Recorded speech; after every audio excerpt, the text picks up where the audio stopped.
This is a short presentation illustrating the preliminary design for Prairie Winds Park. I'm Jeff Cutler, and I am joined by Mike Teed. We are from Space to Place, and we have been commissioned by the City of Calgary to lead the design process for Prairie Winds Park. Since it opened in 1990, the surrounding neighborhoods have grown and become more established, and this park now supports a wide range of uses throughout the year. Many of the facilities are approaching the end of their life cycle and require frequent maintenance to maintain and do not meet the current standards for accessibility and ease of use. With the understanding that upgrades are needed, the City of Calgary has initiated the opportunity to revisit the design of Prairie Winds Park and determine how to make it serve the community better. This video will provide an overview of the design process and the timeline, recap the first phase of consultation, and identify broad statements that have been developed to guide the design of the park, and present the 3 preliminary design concept options. All of the materials presented are available on the project website. Please participate in our online survey to provide your feedback on the concepts. The park design process is divided into 3 distinct phases: the discover phase, the develop phase, and the deliver phase. Earlier this year, we started the discover phase through the collection of background information, site analysis to try to understand the site, and our first round of public engagement in July. Based on that information, we've developed a project guiding vision and principles, which we use to create a number of different concepts for the site. These concepts focused on the organization of spaces and activities within the overall context of the park. From there, we've narrowed that down to 3 distinct concepts, which we are presenting to you today, as well as our second round of public engagement focused around the evaluation of these 3 concepts. Following this consultation, we will identify a preferred design, which we will bring forward to another round of public engagement early in the new year. The project will then move into the documentation phase and construction phases, looking for the start of a construction in 2016. This slide illustrates the number of different methods we used in our public engagement with the community. This included a sounding board, which was in the park for a period of 25 days in July, a flag day, which was held on a Saturday and involved over 204 participants, where they had 2 flags, a yellow flag and a green flag, and they were told to mark a spot in the park where they liked and a spot in the park where they would like to see some change. We also had an online survey, calls and text, and social media to supplement that. This map illustrates the distribution of flags on the flag day, and you can see there's some hotspots of activity centered around the mound, the playground, and the pool, as well as lots of individual flags sprinkled throughout the park. Based on the information, we identified some patterns that we would like to share with you. Number 1 is that the pool is very popular, but there's a strong desire for a greater range of aquatic activities that appeal to a wider range of ages. However, the pool is also near the end of its life, and currently it's very expensive to maintain. Many individuals enjoy the park, especially walking on the pathway loops within the existing park. The park is also very popular for picnics and family events. There's only 1 picnic shelter. Upgrades would improve comfort and usability of the park. In the summer, the park hosts large-scale events, from concerts to also large events on Canada Day. One of the challenges currently is that when there are large-scale events, it does preclude some of the smaller events from happening, and it would be good to design the park to allow for more events to be happening concurrently. It was quite obvious that the mound is one of the most loved features in the park and makes this park very unique in Calgary. The view from the top is one of the most unique vantage points to see the skyline of the city. The mound also provides a place to watch planes approach the airport. Tennis is very popular, but the courts are near the end of their life. We also felt that the position of the current courts does create a bit of a barrier within the park and doesn't add to the entry experience. The baseball diamond is used informally, but not as part of league events. Our understanding is that the soccer field is more popular and that there's a desire for more types of athletic activities in the park. Walking is one of the most popular activities in the park, and an improved pathway network would provide a wider variety of walking opportunities. The large open spaces provide flexibility for a variety of different uses, from pickup games to larger scale festivals and events. The playground is popular, but its connection with the rest of the park could be improved. Also, this park is very focused on active type play, and there's opportunities to include more types of play within the design of the play area.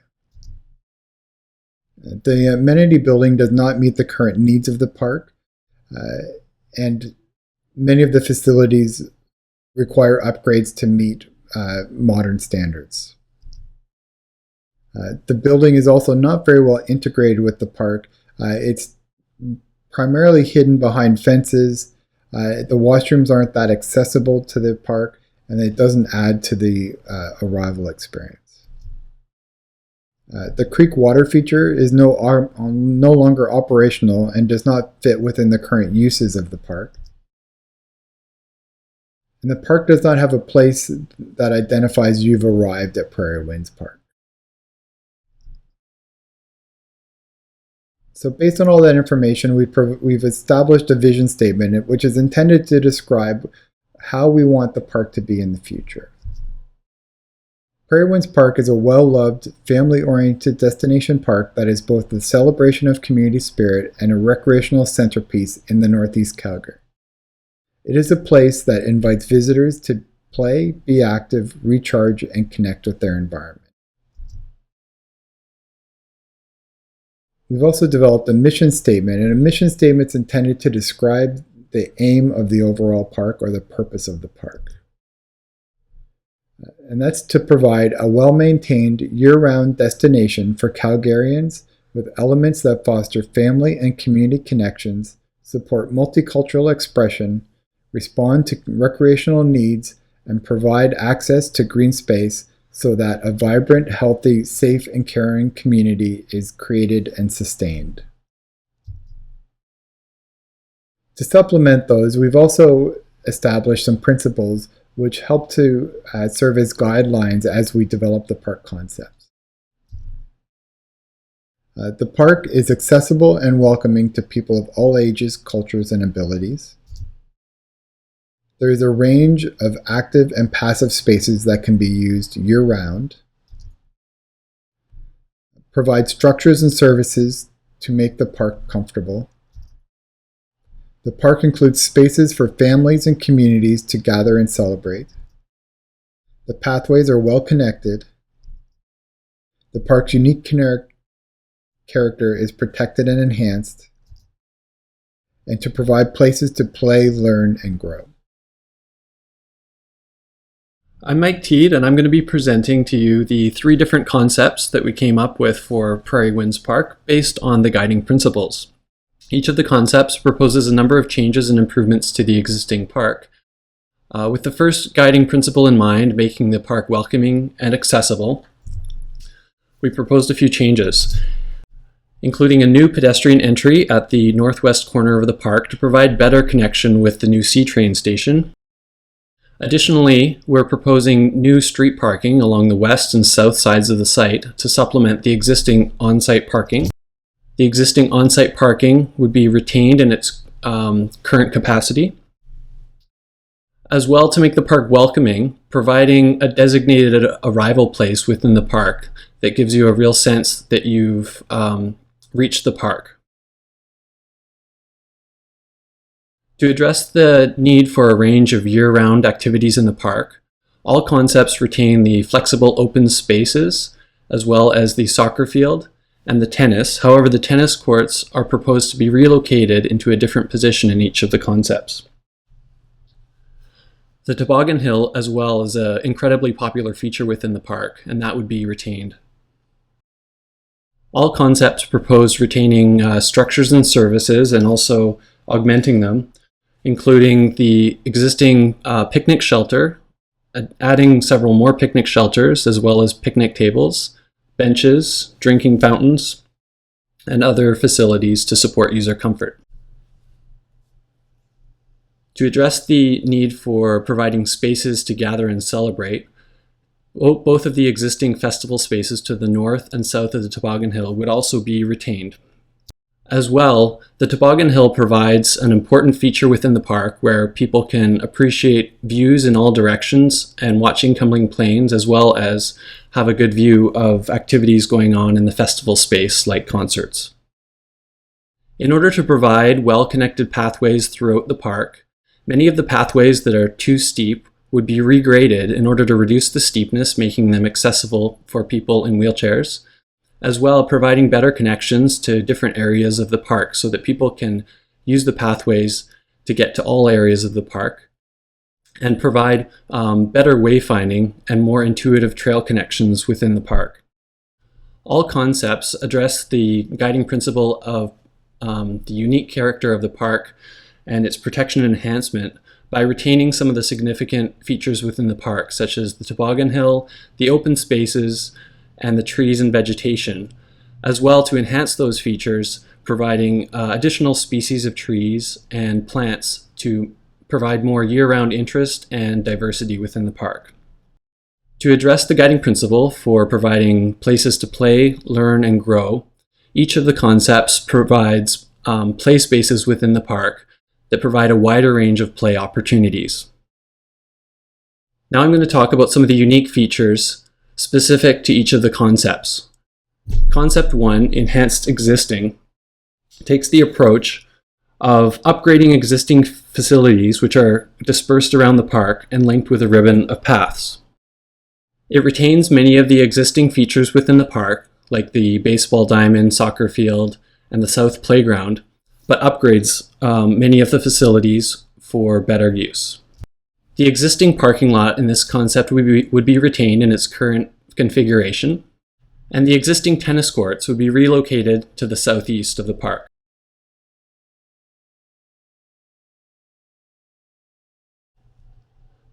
By moving the tennis courts, we're able to provide a more cohesive area within the center of the park where many of the family-oriented activities can occur, and also to provide a better, more welcoming experience where the tennis courts are not impeding the view.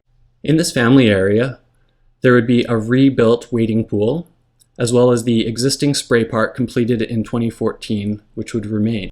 In addition to the wading pool, there would be a lazy river with moving water, which would appeal to a broader range of ages, and an expanded and enhanced play area with a lot more topography and different play experiences that would appeal to a wider range of ages. In Concept 1, the existing building would be retained in the park.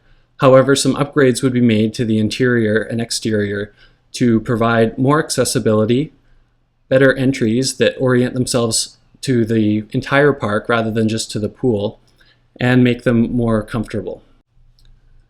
Concept 2, called Expanded Opportunities, involves more changes than Concept 1 and organizes the park into 4 distinct zones.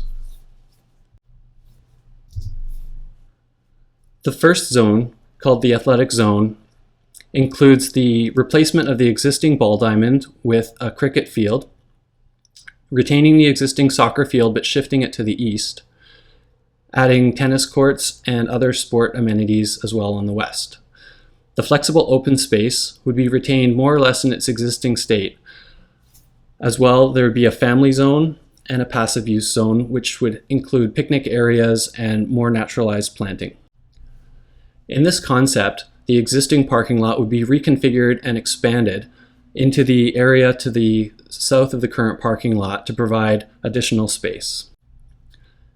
The existing tennis courts would be relocated to the west side, and in the winter converted to skating rinks. As well, this concept would include a basketball court area. Basketball was one of the most requested new sporting activities within the park during our initial round of consultation. As well, the cricket pitch, which would require the removal of several trees, would provide a new activity which is gaining popularity in Calgary. In the family zone, the existing building would be expanded to provide more spaces for washrooms and change rooms and a more comfortable warm-up area for winter use. In addition to retaining the existing spray park built in 2014, this concept would also involve rebuilding the existing wading pool and adding more features for people of different ages, including a cascading water feature, a water slide, and a water park with lots of ground-oriented water features that allow kids to explore, play, and learn in different ways with the water. Additionally, this feature includes an expanded play area with more interesting topography or landforms, as well as a lot of integrated features that play off those forms in the land and provide a lot more interest and range of play for kids. Surrounding that play area, we're proposing a skate path. In addition to the more active skating that would take place in the west side of the park, this would provide for a more passive use of skating in the park in the winter, further expanding the types of activities that people can do in the park throughout the year. The third concept, called Active Center, takes another approach to the park that would require even more substantial changes than the other two concepts. This concept proposes creating a vibrant public space in the center of the park that integrates the park activities that surround it. This concept involves relocating the existing tennis courts to the northeast corner of the park, also allowing for winter use as a skating rink in that area, and adjacent to that, adding a basketball court. As well, at the west end of the park, we're proposing in this concept to add a skate park and a bike skills park. Both of these activities are increasing in popularity, and this park, given its large size, may be an opportunity to explore new uses such as these. This concept also includes the addition of in-park parking on the west side of the park, as well as reconfiguring the main parking lot at the north end of the park. In order to provide more activities for a wider range of uses, Concept 3 also proposes the addition of fitness stations throughout the park along the paths. As well, this concept proposes a set of stairs that would run up the side of the mound. The mound is very popular for people liking to climb to the top. The activity center is proposed to include a new central building with a main plaza in the heart of the park to replace the existing pool building and provide accessible washrooms, change rooms, and a warm-up area for all park users throughout the year. Removing the wading pool also provides an opportunity for creating a large water play zone with an ice skate path around it. The two existing play areas would be removed and replaced with an integrated play area with landforms and equipment for active play, as well as a nature-based play area within the trees for a more natural play experience amongst logs, boulders, and sand. Between those two play areas, a play plaza would be built for parents and kids to supervise and socialize. Now please take this opportunity to complete the survey on the Prairie Winds Park project website and tell us what you think about the project principles and the features proposed in each concept. Your input is important to help inform the development of a preferred concept for the park, and we'd like to hear from you. This is your chance to contribute to the future of Prairie Winds Park. Thank you.